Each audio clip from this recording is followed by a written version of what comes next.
Okay, so we went through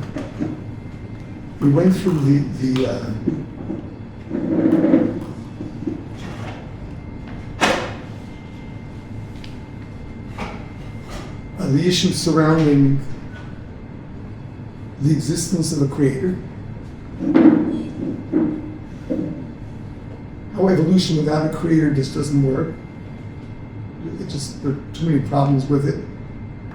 Most of all, the problem of where did it all start? It's finite existence must have a beginning. We spoke about the fact that the first cell did not evolve. We do not find any earlier versions of it. It was just at one point there was life, and before that there wasn't life. And for that to have happened randomly all at once defies all of probability. Once again, unless you start accepting this multiverse theory, which has not only not been proven, but there's absolutely no hint to it anywhere. There is nothing that would suggest it. On the other side of it, we have the Torah. And we really have to go into this.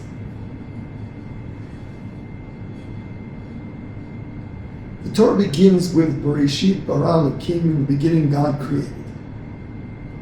So how do we know the Torah is true? So it all begins with the fact that it was national revelation. The Torah itself says that. Has there been another nation that claimed, an entire nation that claimed that they all had revelation as to who the deity is? We are the only people who say that the entire Jewish nation witnessed and heard God speak. The pasuk says, Hashana Am. Has a nation ever heard, a nation in its entirety, like you did? And by the way, it adds Vayechi and survived. Supposedly, there's some group in the Far East that claims that there was a revelation to a mass of people, but they all died. So that's what this pasuk is telling us. No, has anyone said that there was national revelation and they survived to tell it? Now, to begin with, such a bold claim that the whole nation experienced something, to get away with that when it didn't happen, that's not easy. You're claiming that something so colossal, something so big took place. How do you make that claim without everyone booing you down and saying you're lying?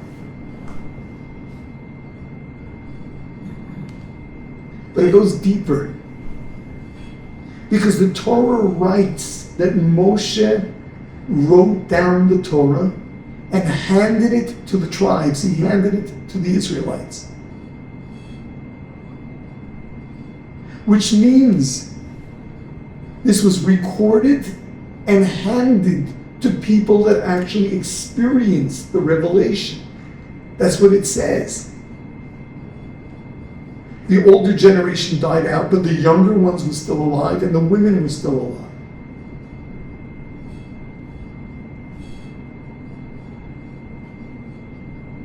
What this means is, had the Torah surfaced generations later, one couldn't have accepted it because it was what's written in it is it was given to the people that experienced it. So where's it been?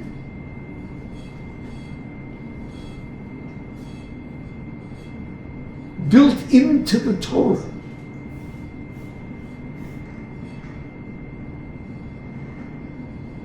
is that it was recorded as national revelation and handed over to people that experienced it. So for one true, they have to deny it. Now there are those who say Jews are naive. It popped up centuries later. It was actually written centuries later. And Jews accepted it. They don't know Jews. They don't know Jews.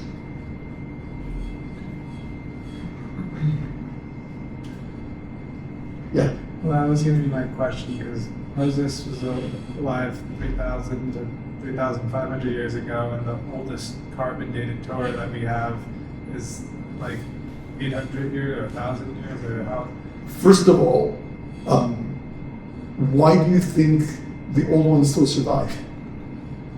Well, it's not to say that they did or didn't, it was just the nature of what connection do we have to the people who witnessed it, and the current generation being able to verify that they did.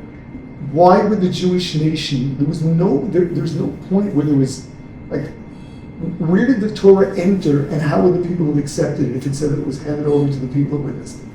Why should they have accepted it? It says it was given to the people who accepted it, and yet it wasn't there yet. It couldn't have been given to them for the first time then and said, well, it was presented to the people who experienced it. So where's it been? Where's it been? So you're saying that people would have contested? They certainly would have. Jews? Of course they would have contested. You're telling me that this was here all the years? Where was it?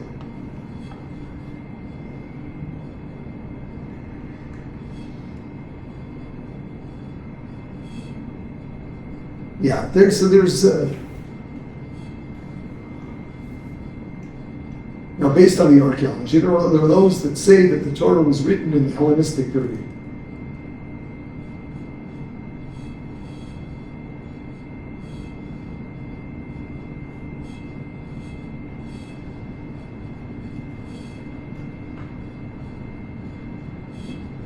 They're actually disproven by a Christian archaeologist, Kenneth Kitchen,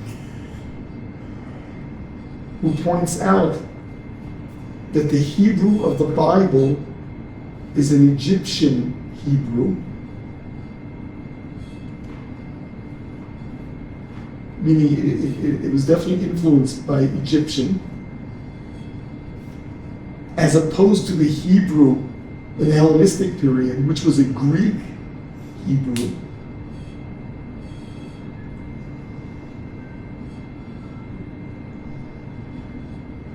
The Egyptian culture was really the culture of the Middle East at the time the Jews were in Egypt and came out of it.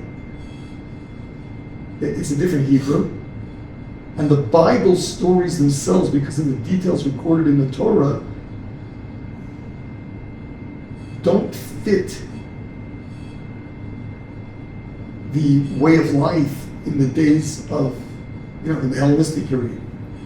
Yeah. So just cross-comparing it with like Christianity, with JC, that his whole existence and his whole story came about way after his whole journey, and mass people accepted it. But I'm curious. Like, but it never said that there was Christianity is not based on actual revelation, which is the major difference. There's no claim that everybody was there. So the national revelation is the distinction. Yeah.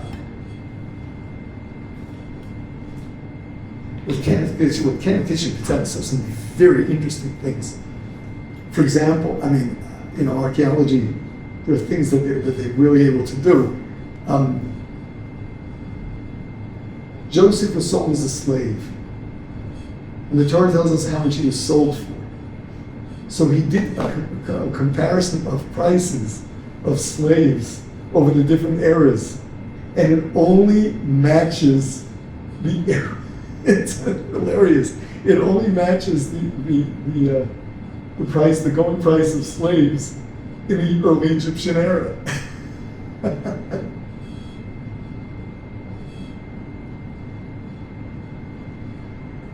Do they know which era, like, the Jews supposedly left Egypt and when they went to Egypt? The era, yes. We do have a problem knowing exactly which king was Pharaoh. There's an issue of a possible discrepancy of as much as 170 years. And a lot has been written on it.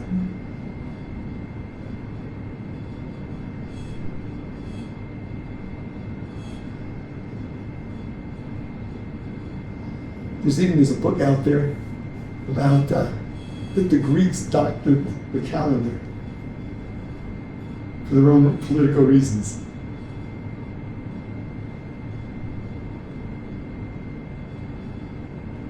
And that's actually been recorded.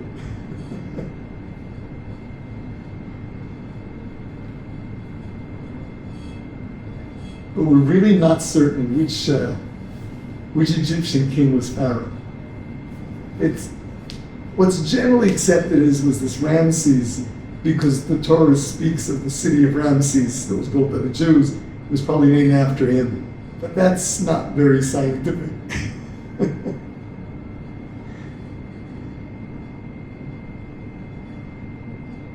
I think there's like a midrash or something that says the Pharaoh lived for 90 years, and the Egyptian, or he ruled for 90 years. The Egyptian records also say there was a pharaoh that was 90 years around. Possibly. But again, unless we really have it all worked out, that it's got to be this one, we don't know. And because of the discrepancy in time, it's very difficult to know for sure. Why does it seem like it's so poorly documented that it happened? Why you would think that maybe there'd be stones and... So the claim, there are two problems. Where the Jews lived was in the Nile Delta. The problem is nothing's preserved there because of the water. But other than that, the claim is that this was the most recorded event in prehistoric history. The claim is that they found so many inscriptions describing the crazy stuff like the plagues. They did find. Yeah. Where? In hieroglyphics. Oh, interesting. So the Egyptian hieroglyphics, they documented it. Someone put out, he's got a book, I don't know why it wasn't published, where he's got photos of hieroglyphics all over Egypt. The problem is that not everything matches. Like the different plagues and the different animals aren't always the same. But definitely what happened was chaos. One will talk of frogs, others will talk of what we think are mice.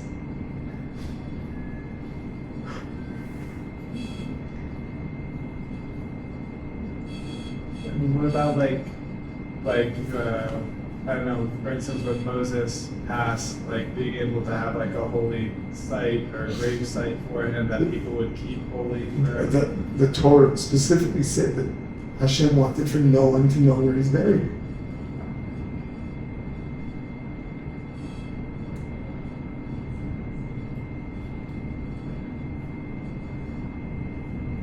It would definitely have been turned into some holy shrine. Absolutely. Sure.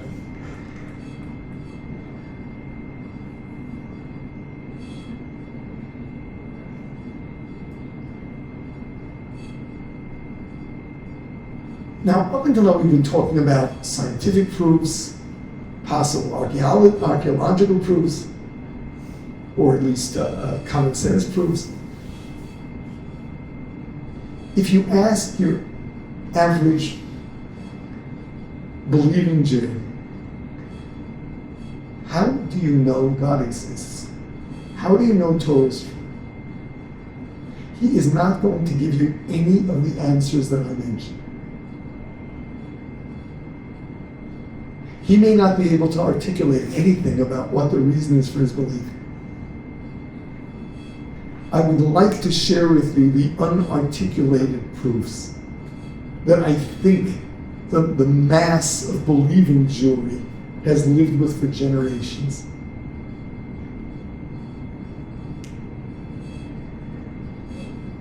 Number one, the quality of people that the Jewish nation has produced them. In terms of brilliance and character. And the number.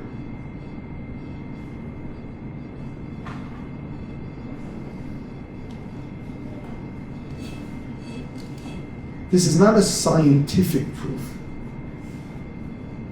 but it certainly gives people reassurance that we're not a foolish people that believed somebody's fairy tale. We are a highly sophisticated people, a highly intelligent people.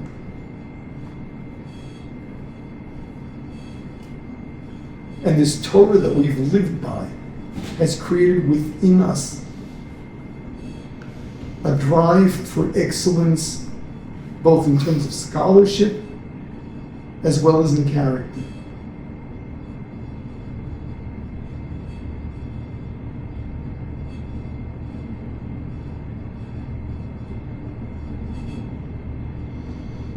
This is true of our greatest. This then extends to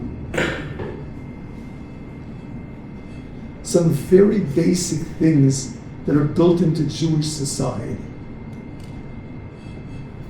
The concept of chesed, where Rambam points out that there has never been a Jewish community without a charity fund.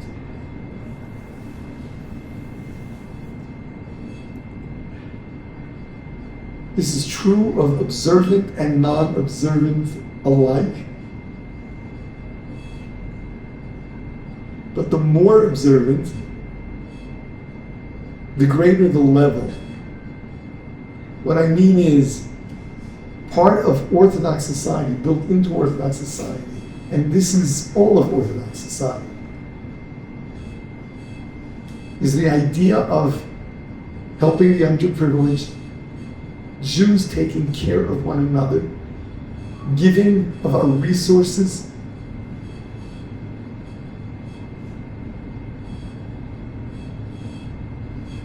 giving of our own energy, opening our homes.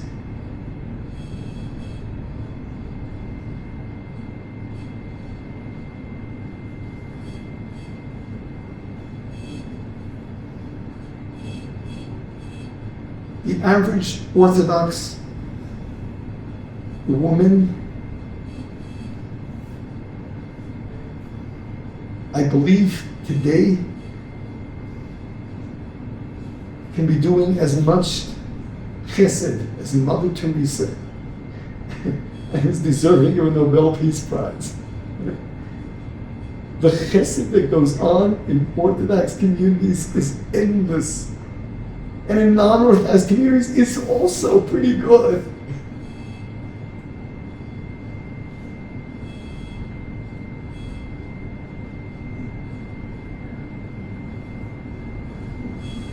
This gives people the confidence. We're a special people. We don't think that we live on fairy tales.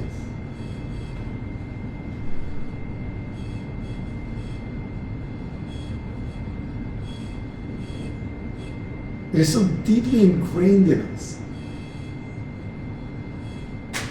I mean, October 7th was just such it was such a clear, it was such a clear exhibit of in what way we're so different than the rest of the world. Jews worldwide were mobilized.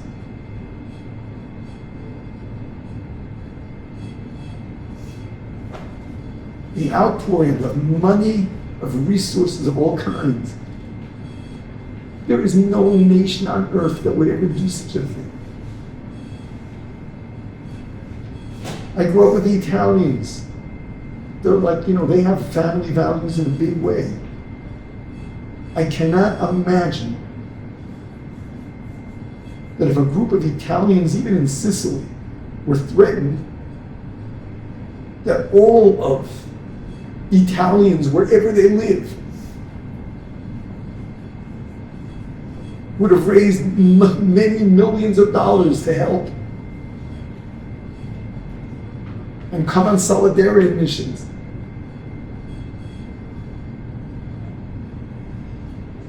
And visit victims. 2 years of endless prayer.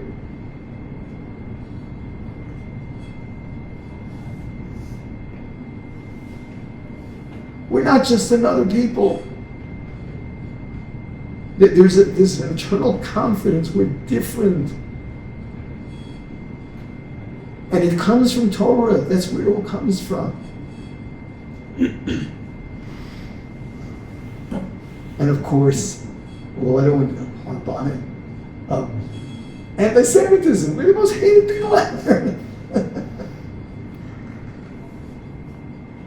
We've been accused of absolutely everything.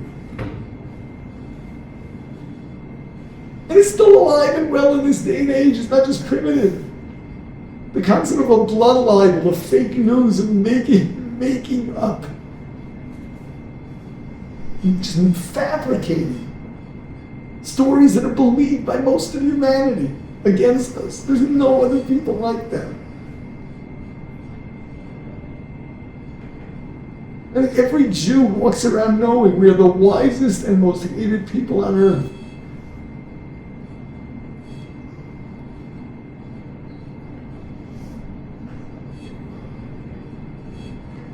And then there's the Torah itself, where the more of a Torah scholar you become, and the more of an ability you have to really deeply analyze Torah, you understand this is not human.